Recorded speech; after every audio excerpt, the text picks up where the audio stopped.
Hi guys, welcome back to my channel.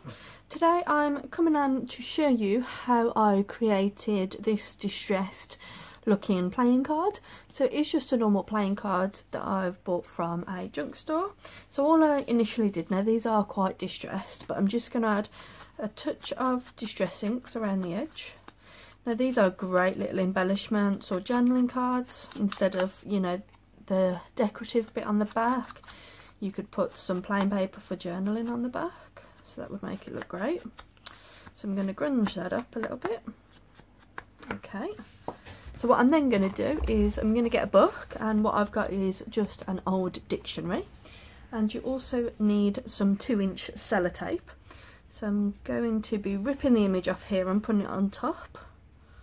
Let me just find the end of my sellotape.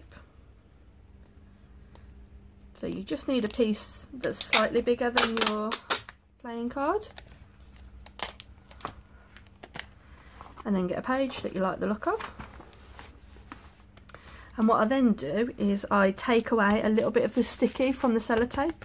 So I just stick it on my arm or my leg a couple of times, because you don't want it to take off the whole piece of page, because if it takes off the whole piece you won't be able to then see the background of the playing card underneath. Then you just stick it down onto the dictionary, and then just pull that back up, and you will pull pieces. Pull it quite slowly.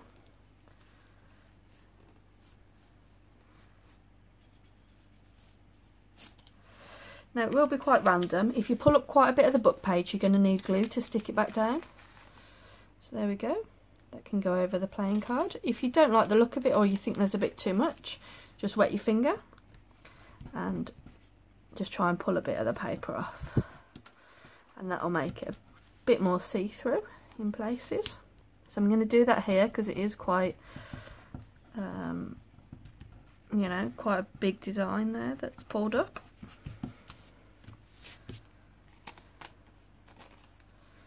And I'll just stick that over the top. You can see I'll just use glue. I'll do another one just to show you, and you can see just totally how random they are. Obviously you trim the sellotape down. So I like to use the black cards, because the red, I find it clashes a little bit. So I'm just going to distress a little bit.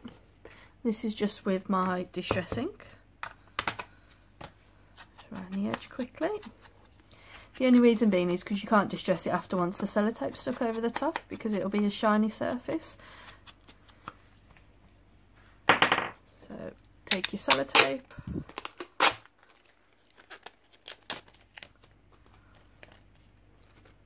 so that piece is just bigger than that, and again we're going to take a little bit of the stick out.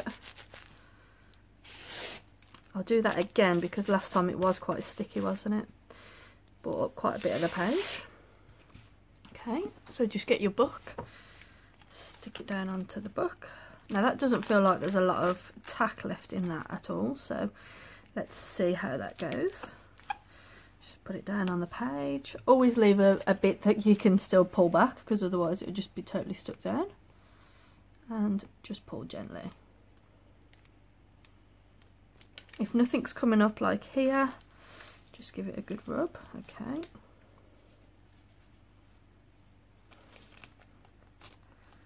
And then if it's coming up too much or not enough in certain areas, you can rub it to try and get a bit more.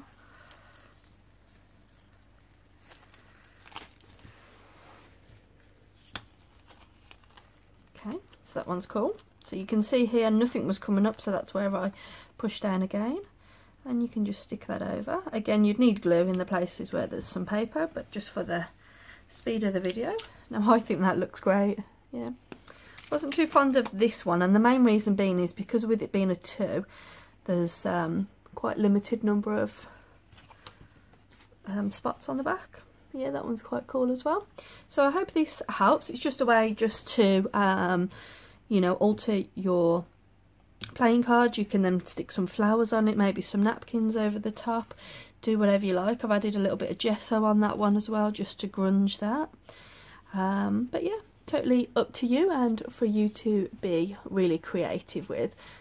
So I hope you guys enjoyed this video. Don't forget to check out some of my other recent videos, because I've got quite a few vintage videos at the moment. But thank you so much for watching. Bye.